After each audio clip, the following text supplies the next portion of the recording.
Baik, kita lanjutkan polemik. Skor dicabut. Ya, dia langsung aja. Baik, Pak Jaya, boleh kita berdiskusi Pak Jaya? Saya Ya. mau tanya. Mengenai kualitas keterangan ahli Pak, apabila dibandingkan dengan barang bukti. Tadi misalnya ahli forensik menyatakan ini meninggal karena sianida begitu ya Pak. Sedangkan bukti dari jaksa penuntut umum sendiri. Meninggal itu bukan ahli forensik, ahli toksikologi. Ahli toksikologi, betul.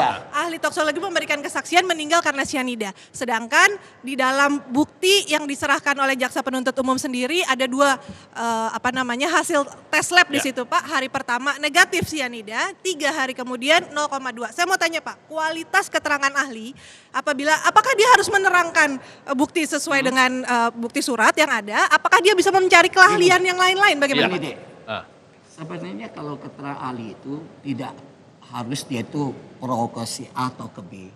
Cuma dia menjelaskan, memberikan keterangan menyangkut keahlian khususnya untuk membuat terang satu tindak pidana. Betul. Sebenarnya dia harus secara objektif menggambarkan.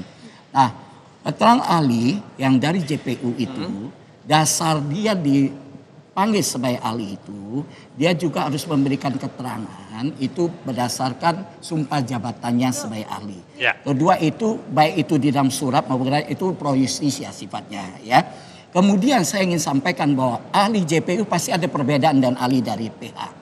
Kayak ahli JPU itu dia orang yang langsung on the spot. Bisa menyangkut mayat, dia megang mayat, mengamatin, kemudian mengambil sampel-sampel. Nah, termasuk kalau psikolog, kayak saya dapat informasi dari proses persidangan bahwa seperti Profesor Roni dan Sarito, mereka itu melakukan pengamatan secara participatory observation. Mereka langsung 6 hari 6 malam bersama Jessica. Mengamatin perilaku, mereka diskusi bersama-sama, bercanda bersama-sama. Kemudian direkod, setelah itu dilakukan analisis pertemuan bersama-sama. Timbullah dibuatlah satu keterangan. Sedangkan ahli-ahli yang diajukan oleh PH itu berdasarkan hasil kerja atau berkas laporan dari ahli-ahli dari JPU yang disuplai oleh penasihat hukum. Artinya dalam hal ini. tugasnya memang membantah yang di ahli yang Automatically diberikan. membantah. Tetapi kualitas informasi keterangan yang diberikan menurut kami berbeda pasti. Siapa yang lebih kuat?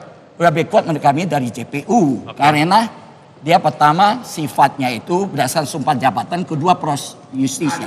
Kalau ahli dari PH itu ada berdasarkan sumpah di persidangan aja. JPU lebih kuat gara-gara kemudian dia mana pernah langsung. psikolog lihat mayat? Kau bilang saksi melihat mayat. Bukan, dia secara langsung observation. Mana Ikut secara memeriksa. langsung? Bukan Sindirnya udah forensik aja. dikubur kok. Bagaimana Bukan secara forensik. langsung? Ikut memeriksa tersangka terdakwa. Psikolog itu nggak ada yang melihat mayat. Digital forensik. Baik. Dia bukan lihat mayat, dia meneliti Jessica, bos.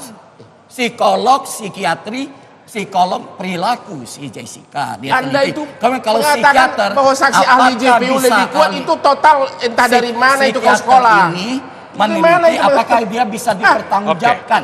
Oke. Pak Jaya, Perbuatan maaf, pidana. Coba. sebentar. Ya. Ahli dari Tahan dulu JPU. Pak Hoban. Dea dulu tanya, hakim Sebentar, dulu tanya. Pak. Ahli dari penasihat hukum bukannya disumpah juga dalam persidangan? Tidak mempunyai kualitas yang Tapi sama? Bukan sumpah melekat dari jabatan. Berbeda menurut Anda kualitas sumpah jabatan dan Enggak, saya Iya, Pak. pendapat man boleh Iya. saya berpendapat. Iya. Oke. Ya pendapat pakai otak dong lu. Baik. Masa Lu gua pakai Ya. otak ini Lu otak nggak saya. Oke. pakai otak. baik. Oke, baik. Masa Saya lu ke bilang Pak pendapat bahwa saksi ahli Saya JPU kan lebih diminta kuat. keterangan bukan berdasarkan Aduh, analisis saya parah-parah. dari pengalaman saya Baik. dan dari KUHAP. Terima kasih Pak Aku Jaya. baru sekali tahu nongol di TV langsung salah total. Pak Hotman, Sudah sering. Pak Hotman. Belum pernah gue lihat lu di Saya TV. ke Pak dengan Muzakir. aja belum Baik, pernah. Pak Hotman, Wah, sebentar. Pak Hotman tahan dulu. Baik Pak Jaya, Ya, Pak Pak Hotman. Muzakir. Baik Pak Jaya, Pak Hotman, terima kasih. Ya.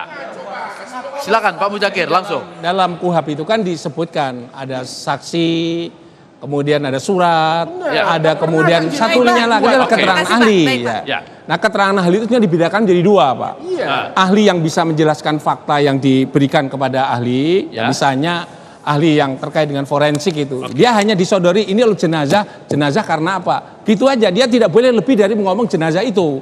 Jadi kalau dia bikin interpretasi, dia hanya harus di stop, hanya ini yang diterangkan. Ya. Jadi tidak boleh kemana-mana. Kalau ini sudah diterangkan, kalau mau menerangkan kemana-mana harus dengan bahasa yang lain. Ya. Ini tidak boleh ada interpretasi lebih gitu. Kan ahli JPU lebih kuat. Gimana pendapat Prof? Nah, Jangan lagi, sudah. ya terhadap itu menurut saya begini. Jadi kalau tadi ada ahli terus memperkirakan, sebaiknya tidak dalam konteks keterangan ahli atau surat tadi yang menerangkan tentang objek itu. Baik. Objek dibunyikan apa adanya. Yang kedua adalah ahli yang berkaitan fakta, ya misalnya Artinya ilmu pengetahuan dan berdasarkan sebagainya. keahlian. Ya, kualitas mereka entah diajukan oleh siapapun adalah sama karena dia menerangkan berdasarkan ilmu pengetahuan. Ya, ya. Samanya sama begitu loh. Jadi pertanyaannya kalau itu bahasanya adalah objeknya eksak, mereka dua-duanya ilmu eksak, berhal yang sama terhadap objek yang sama, mengapa dia berbeda? Ini yang menjadi masalah. Makanya Baik. saya marah tadi karena pendapat lu terlalu bodoh. Oke, baik.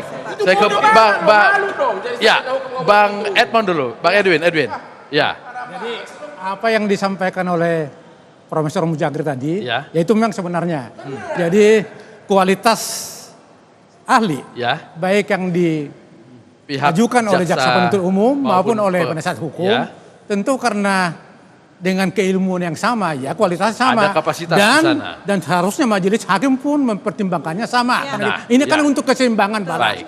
Tapi tentu ada unsur-unsur subjektivitas nanti yang bisa diperlakukan oleh Oke. hakim. Ketika jaksa menyusun tuntutan, dia banyak mengutip ahli yang dia ajukan dibanding dengan yang Oh, sudah pasti. Sudah pasti. Sudah pasti. Oke. Dan sebaliknya, dia kemudian menunjukkan kelemahan-kelemahan ahli yang diajukan oleh penasihat hukum. Sebaliknya ketika Dan pembelaan, sebaliknya pembelaan juga itu begitu. hal yang biasa? Hal biasa, hal Oke. biasa. Nah, sekarang tinggal kepada majelis hakim. Ya. Tentu hal-hal yang ada di dalam diri seorang ahli itu kan menjadi bahan pertimbangan.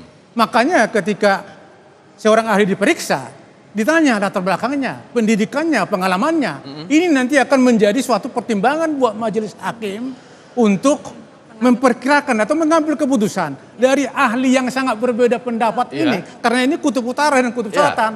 Mana yang kira-kira yang bisa meyakinkan saya? itu Kira-kira begitu. nggak justru bikin bingung hakim. Tapi yang pasti datangnya itu harus sederajat. ya. Datangnya harus sederajat. Dia melihatnya sebagai dengan kapasitas yang sama. Ya. Oke. Ya. Catatan sedikit aja Ya. supaya nih seharusnya dalam konteks penegakan hukum di Indonesia yang menegakkan hukum berdasarkan keadilan Tuhan Yang Maha Esa, ya, seharusnya tidak boleh mengatakan bahwa ahli itu ya bukan karena jaksa ya mengambil ahlinya jaksa, karena penasihat hukum ahli penasihat hukum. Nggak bisa begitu. Yang dicari itu kebenaran material. Oke. Kalau bahasa saya itu kebenaran hakiki yang bisa meyakinkan hakim. Baik. Ya. Tapi kalau itu hanya diambil dari ini, ya tidak benar Pak. Jadi karena apa? Ya mereka semestinya menyimpulkan dari dua pendapat, dia harus bersikap. Dua gitu. kutub disatukan. Yang paling ilmiah yang mana? Kalau Baik. itu bukti Oke, yang Pak ilmiah. Chaudhry. Nah, itu baru pendapat profesor. Iya. Pak Chaudhry dulu. Salam dulu. KUHP itu Silakan. memberikan keseimbangan, ya, jadi istilahnya equal arm. Jadi baik jaksa penuntut umum dengan terdakwa dan penasihat hukum diberikan kesempatan yang sama. Bahwa jaksa atau penyidik dulu mengajukan ahli, ya sebenarnya juga diberikan kesempatan yang sama untuk mengini. Jadi saya kira kedudukan itu tentu adalah equal. Tetapi mesti diingat bahwa keterangan ahli ini tidak mengikat hakim. Tidak mengikat hakim. Hakim boleh memilih mana yang dia ini. Bahkan kita sering putusan-putusan hakim itu sama sekali tidak mempertimbangkan pendapat ahli. Enggak, dia tidak ini. Dia mengambil pendapat sedikit benar ini. Dan satu lagi, memang wajar ya kan kalau penuntut umum dia menggunakan saksi atau ahli yang memberatkan. Sebaliknya dari penuntut itu akan mengajukan ahli yang meringankan. Itu memang fungsinya. Nah, yang sekarang itu tinggal hakim mana yang memilih. Dia akan memilih mana yang dia percaya. Dia bisa ambil salah satunya atau dua-dua atau sama sekali dia tidak bisa, itu haknya ininya itu. Tetapi yang terpenting itu kita mencari kebenaran yang ini kan mana yang itu ya. Jadi tanggung jawabnya itu ada di hakim sebenarnya. Jadi baik, Bu Hakim. Baik, kita berharap agar ahli sesuai dengan apa tadi yang disampaikan menurut KUHP adalah pihak-pihak yang memang mempunyai kemampuan khusus untuk memberikan keahliannya di muka persidangan. Tetapi jangan diplesetkan, banyak sekali sekarang ahli-ahli yang hadir di persidangan menjadi ahli bersaksi, tetapi bukan ahli. Dua ahli racun ini tosologi harus dibawa ke pengadilan, harus dipecat. Bagaimana Bulan April dibilang itu masuk di bawah penguasaan pemesan jam 16.30. Aduh, hanya Tuhan yang tahu itu. Oke, ya. Skor sementara, polemik akan kembali.